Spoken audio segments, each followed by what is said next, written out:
के अनुसार आप जानते ही हैं कि 6 से 7 मतलब 6 से 7 और 5 से 6 मतलब 5 से 6, और इसी वजह से लोगों का प्रेम है, श्रद्धा है, लोग उपस्थित होते हैं।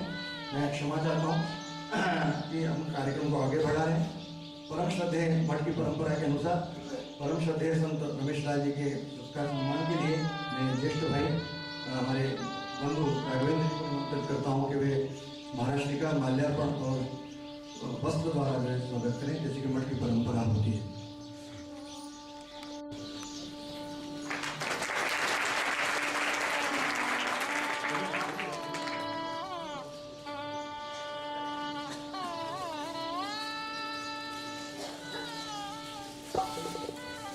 जय जय रघुवीर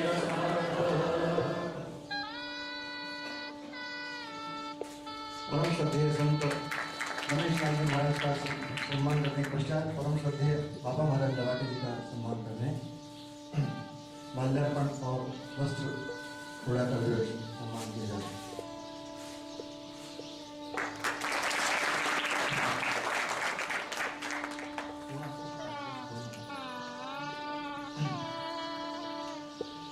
हमारे इस समय ग्वालियर में समर्थ रामदास जी के 2 जगह उत्सव बड़े उत्साह के साथ मनाए जा रहे हैं। दूसरा मठ है शिव समर्थ गोसेवा मठ लक्ष्मीगंज, वहाँ पे श्रद्धेय कीर्तनकार डोंबिवली से पधारे हुए हैं श्री कर्वे महाराज जी, उनका भी सम्मान कर रहे हैं।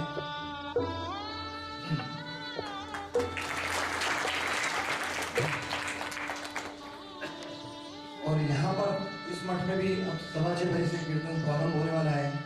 गोवा से पधारते संत श्री हमारे व्यास महाराज, संजय गोवा व्यास महाराज, उनका जो है सम्मान किया जा रहा है।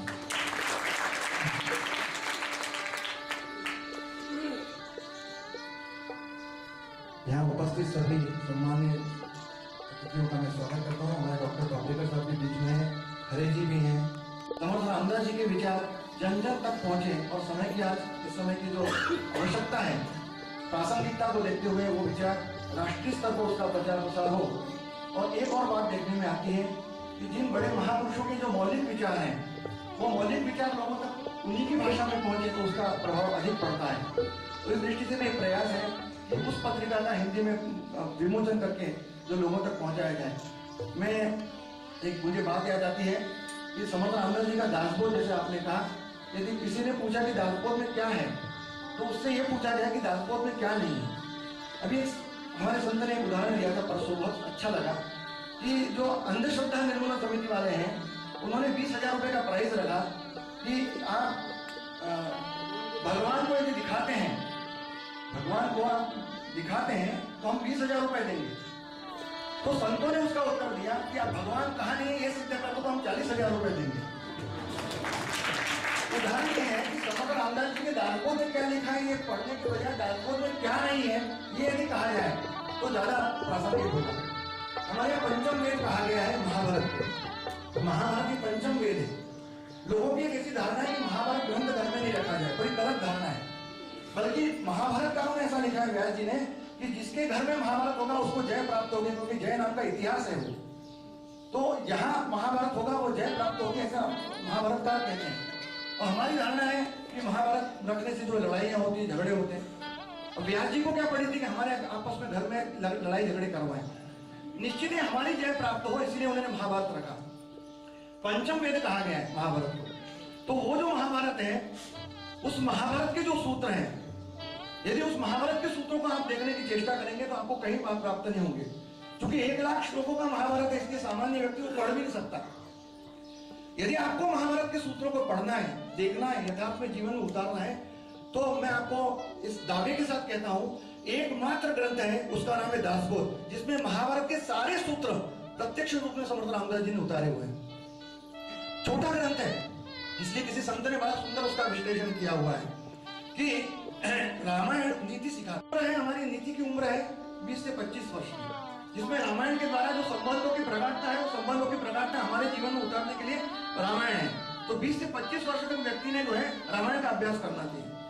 और उसके बाद का जीवन में जो पीरियड रहता है व्यक्ति के, वो संघर्ष का रहता है। यदि संघर्ष में आपको जय प्राप्त करनी हो तो महाभारत है। उसी का सूत्रात्मक ग्रंथ है दासबोध, जिसको संघर्ष के रूप में जीवन में, यथार्थ रूप में जीवन में जय प्राप्त करना हो तो दासबोध है।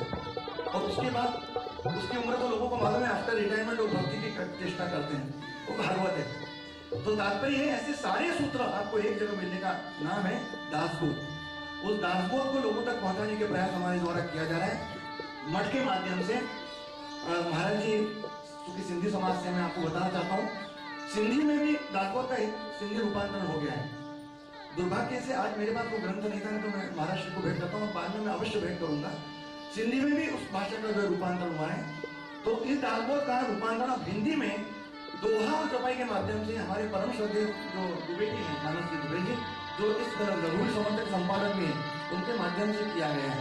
और यथाशीघ्र इस वर्ष से सहयोग से ये जो मठ के हमारे पुरुष हैं, आद्य पुरुष आबा महाराज, जिन्होंने इस मठ की स्थापना की 200 वर्ष को, इनकी द्विशताब्दी जन्मतिथि वर्ष मनाया जा रहा है। इस उपलक्ष्य में उस ग्रंथ का विमोचन होगा। मैं उस समय भी आपसे निवेदन करूंगा, विनंती करूंगा कि इसी प्रकार आप हमारे ऊपर कृपा करके पधारें। आइए, मैं महाराज जी को निवेदित करता हूँ, आमंत्रित करता हूँ कि मैं यहाँ मंच पर आए और अपन लघु समर्थ मासिक का विमोचन करें। महाराज अमित जी, बाबा महाराज जी, करवे जी, संजय बुआ, आप लोग यहाँ आइए।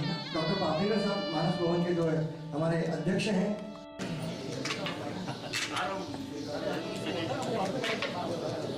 इस पत्रिका के संपादक डॉक्टर मानस मनोहर दुबे जी, उनको भी मैं आमंत्रित करता हूँ।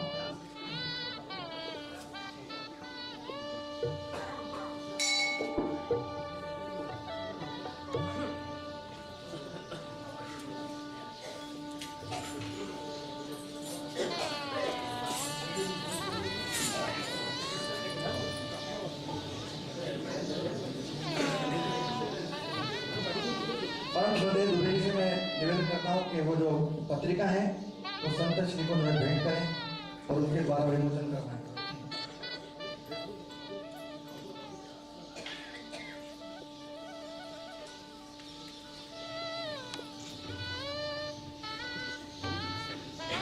सर आप थोड़ा सा सर बाजू में थोड़ा साइड में आ जाइए।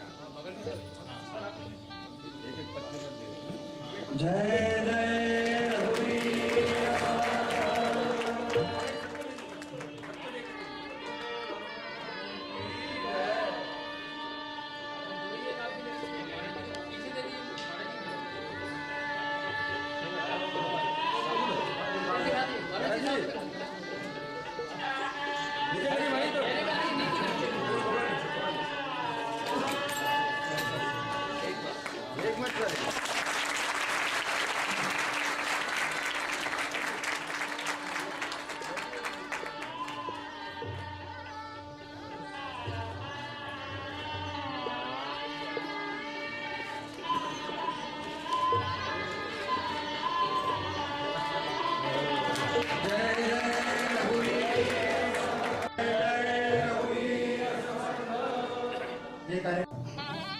परम श्रद्धेय 5-7 मिनट का कार्यक्रम और अवशेष रहा है।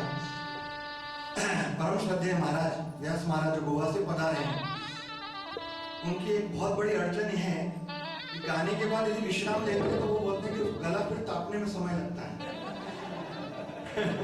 उस विधि से उनका कीर्तन आज पूर्ण संपन्न हुआ यहाँ। तत्पश्चात छोटा सा जो कार्यक्रम है अवशेष रहा है। परम श्रद्धेय महाराज संत श्री कृपाल सिंह जी महाराज हमारे बीच में पधारे हुए हैं। उनकी इस प्रकार की कृपा सदैव बनी रहती है। इसके पूर्व भी दो तीन बार महाराज श्री यहाँ पे पधार चुके हैं। महाराज श्री विलंब हुआ, उसके पूर्व रघुवीर समर्थ मासिक का जो विमोचन परम श्रद्धेय बाबा महाराज जी थे, रमेश लाल जी महाराज थे, उनके द्वारा संपन्न हुआ। समय की मर्यादा थी, इसलिए मैं मठ की परंपरा के अनुसार महाराज श्री का सम्मान करने के लिए ज्येष्ठ बंधु श्री राघवेंद्र जी और हमारे श्रावण मास कीर्तन सत्र के अध्यक्ष श्री लिमय साहब को जो निमंत्रित करता हूँ कि शॉल और माला द्वारा जो महाराज श्री का सम्मान करें। परम श्रद्धेय दुबे जी को मैं यहाँ आमंत्रित करता हूँ।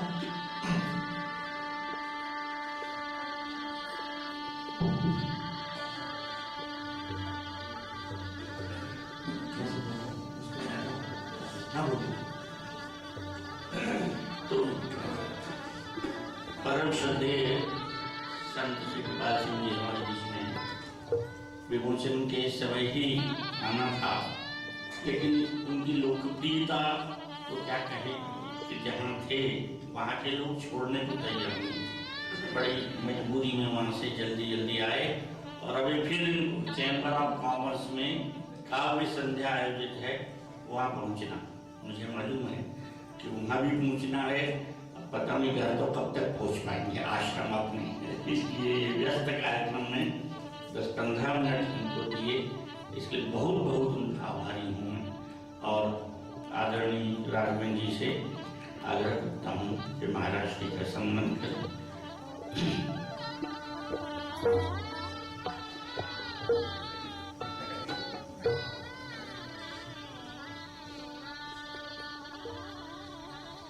जय जय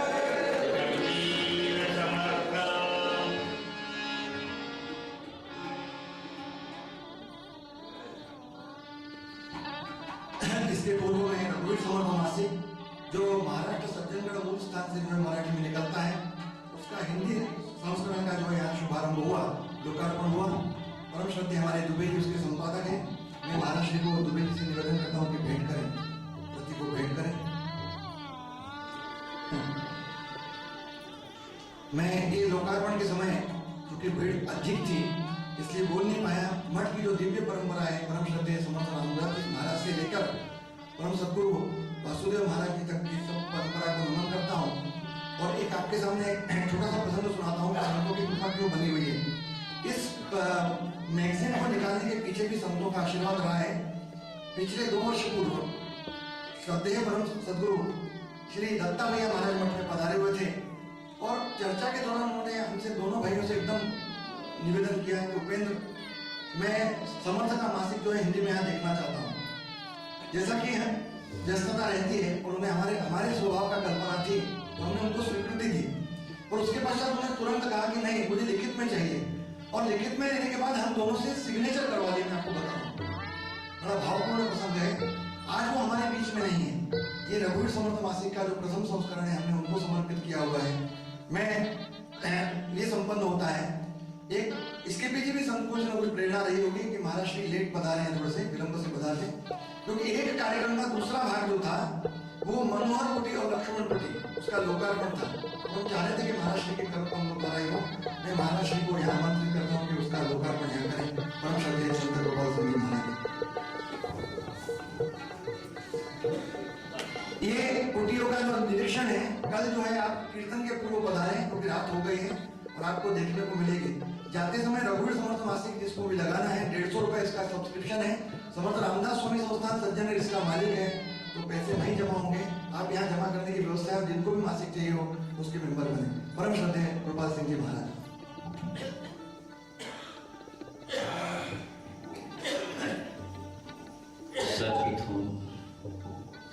भगवान राम के श्री चरणों में प्रणाम करते हुए सदगुरु स्वामी रामदास जी महाराज के चरणों में भी प्रणाम करते हुए हमारे बीच में जो आचार्य जी जिनके मुखारविंद से हम सब लोग कथा का श्रवण कर रहे थे, क्योंकि भाषा का थोड़ा सा ज्ञान कम था, हिंदी तो पता है लेकिन वो मराठी का थोड़ा ज्ञान नहीं था, लेकिन फिर भी उनके शब्द और दुर्वासा और भगवान कृष्ण के बारे में जो कथा का प्रसंग था वो समझ में आ रही थी। तो निश्चित तौर पे हमारा कुछ योग रहा। आज सुबह 10 बजे से कार्यक्रमों में निरंतर लगे हुए हैं और कुछ ऐसा बंधन सा रहा है कि किसी से मना कर ही नहीं पाते। वे जो ड्यूटी उसने सौंपी है, मालिक ने, परमात्मा ने, सतगुरु ने, वो कहा है साध संग्राम है रैन दिवस जूझना। हमारे स्वामी जी महाराज जी लक्ष्मीनारायण मंदिर वाले आप भी जा रहे थे, लेकिन हमने कहा कि वो हम अकेले रह जाएंगे, आपके रास्ते से आपको भी साथ मिल गया है। एक छोटा सा प्रसंग महाराज जी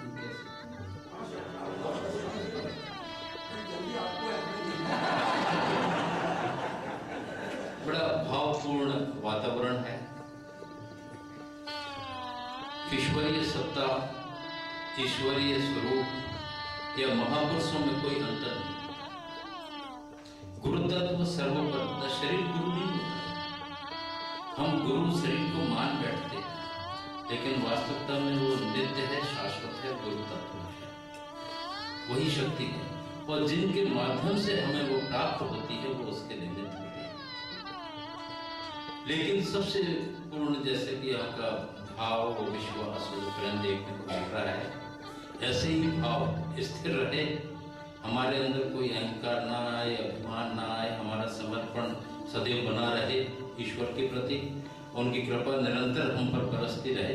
एक छोटा सा राधा जी और भगवान कृष्ण के उदाहरण बड़ा अच्छा लगा, तो इससे ध्यान आ गया कि राधा जी भगवान कृष्ण के अनन्य भक्त थे और उनके बिना उनको चैन नहीं था, लेकिन फिर भी उनको बड़ा मन में लगा रहता था कि भगवान कृष्ण जिनको हम इतना चाहते हैं, बांसुरी को हमसे भी ज्यादा चाहते हैं, उतना वो हमें नहीं चाहते।